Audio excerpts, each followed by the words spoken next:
The vaudeville era had a saying. Will it play in Peoria? The phrase, referring to a city in central Illinois, was meant to ask if a piece of entertainment would be successful nationwide, rather than just in major coastal cities. Today, that phrase is still relevant in business and US politics, but in the entertainment world, the phrase might need to include places like Berlin, Mexico City, or Toronto to be true to the industry today.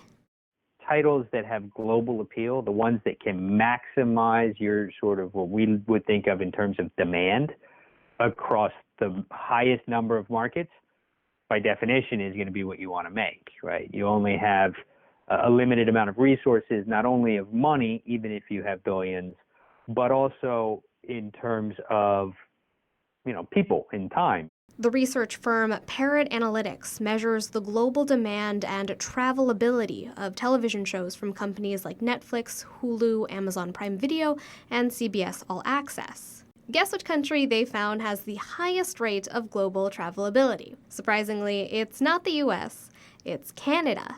Canada. Truly ode to America's Garfield. Courtney Williams, the head of partnerships at Parrot Analytics, attributes Canadian entertainment success to the global demand of dramas like Orphan Black and Vikings, as well as children's programs like Paw Patrol or Dino Dan. Those two genres consistently perform well around the world, and while data can't pinpoint exactly what makes Canadian television so travelable, Williams notes that it helps the programs are in English.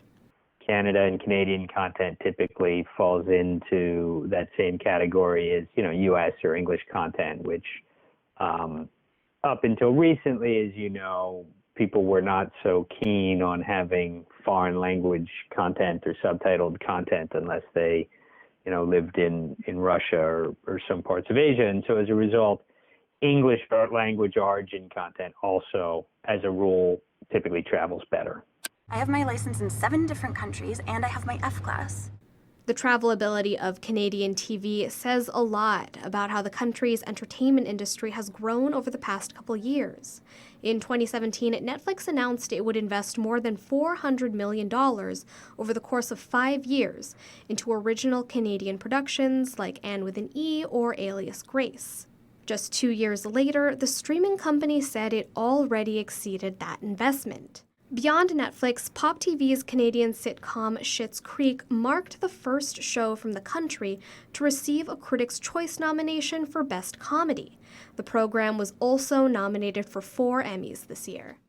Certainly over the last 20 years, there has been quite a growth and breadth of the content made in Canada as people have been, utilizing the funds and the financing, and so there's a lot of co-productions and things that are being made there, and then as a result there's a number of studios and a lot of companies that are based there. Maybe they started as a place for an American studio to make content, but then they have developed into a place to say, well, actually, we have everything we need here. We have writers, we have talent, we have the facilities, we should make our own content.